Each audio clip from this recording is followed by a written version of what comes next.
I spent 2 years watching the same Apple style tutorials with absolutely no progress. Today, I'm going to show you how I went from charging $500 to $5,000 for a single project with these 3 techniques.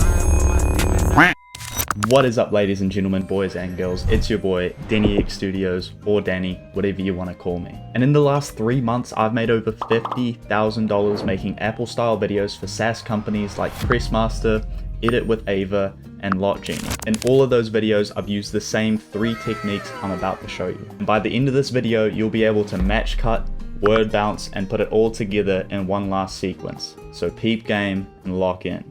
The first technique we're going to go over is a match cut. I use this all the time and it's super duper simple, but some people just can't figure it out. So the first thing you want to do is go new, solid, and then name the solid BG or whatever you want.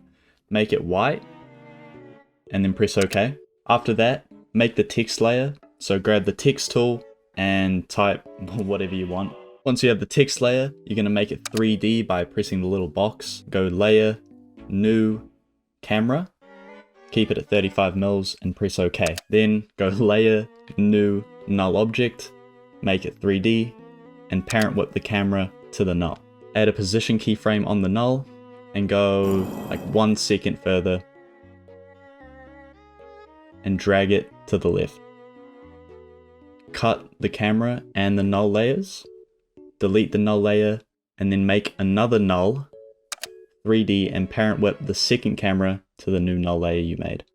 Zoom in on the word and make sure it's in the center. Since the text is going left, the new text is going to come in from the right. So add a position keyframe and drag it to the right. Add this graph and then add this graph. Turn on motion blur for all the layers, and now you have a basic setup.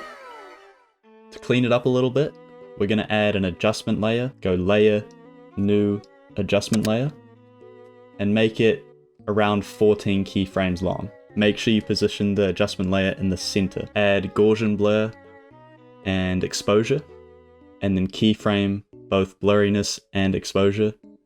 Make sure the value at the start is 0 for both of them. Copy paste those keyframes to the end, and then in the middle, increase the blurriness and the exposure. Highlight all the keyframes and then easy ease. And now you've learned how to match cut. Pretty simple, right? Technique 2 is even simpler, and it's the reason that most editors' text animations look so peep game and lock in. This next technique is called the word bounce. I use it a bunch in my videos and it's super satisfying to watch. The first step, like before, grab the text tool and type whatever you want. Then duplicate the layers and only have the second word in that text layer. And then orient it so that it aligns with the text layer. Super confusing to explain. Add position, scale, and opacity keyframes on the layers, and then go forward around 7 keyframes. Then drag the words down, lower the scale, and turn opacity down to 0. Highlight all the keyframes and use this graph. Highlight all the keyframes again, and then use position, bounce it. Do the same for scale. Then, just selecting the position keyframes, press the little graph button, highlight the right handle, and drag it up. Then do the same for the scale graphs. Stagger the layers so that they both come in at separate times, and turn on motion blur for both. Now you have the basic idea. To make it a little bit more interesting though, we're going to turn them into 3D by clicking the little box. Create a camera and a null layer. Make the null layer 3D and parent the camera to the new null. Add a position keyframe to the null layer and then drag it out about a second. Zoom in a whole bunch and then add this keyframe.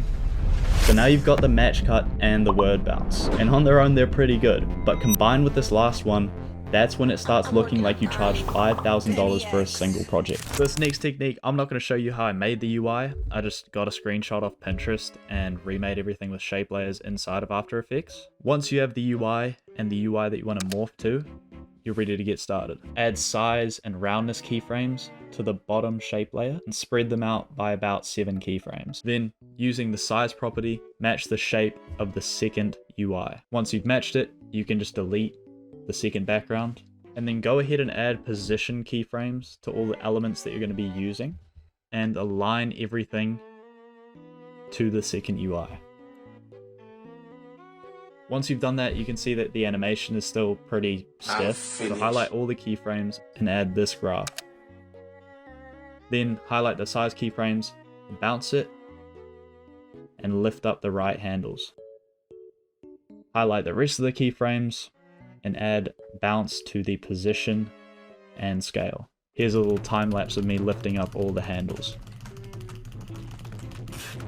The last thing we have to do is animate the text layer. We're going to do it the exact same way we just did. Then go ahead and stagger all the keyframes so that things move at different times. Just keeps it a little bit more engaging and looks a little bit cleaner. And as you can see, it looks good, but it's a little bit too bouncy. So on each layer, just turn the amplitude down to 25. Now you've got the initial base. Go ahead and turn all the layers to 3D. Make a camera and a null object. Attach the camera to the null layer.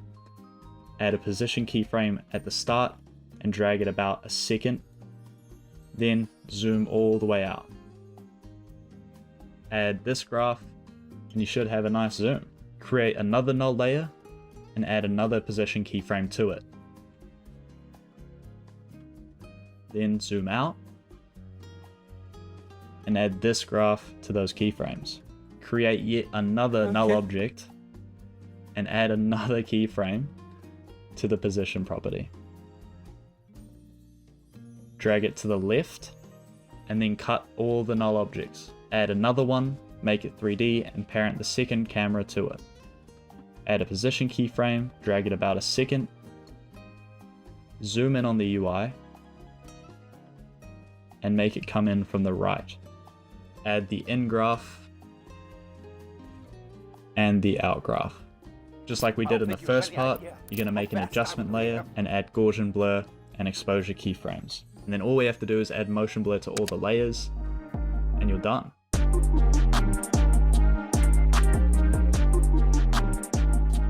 Alright, so that's the end of the video. I hope you enjoyed watching. Leave a like if you enjoyed it. Leave a dislike if you didn't, and let me know what I did wrong. You know, what can I improve on? We're always trying to get better here at Denny X Studios. Also, leave a fat subscribe button. Support your boy. We just got banned on Instagram. Now we gotta run up YouTube. Anyways, if this video gets to 200 likes, I'll drop a part 3 and release even more source than I already have. Anyways, boys, peace out, homies.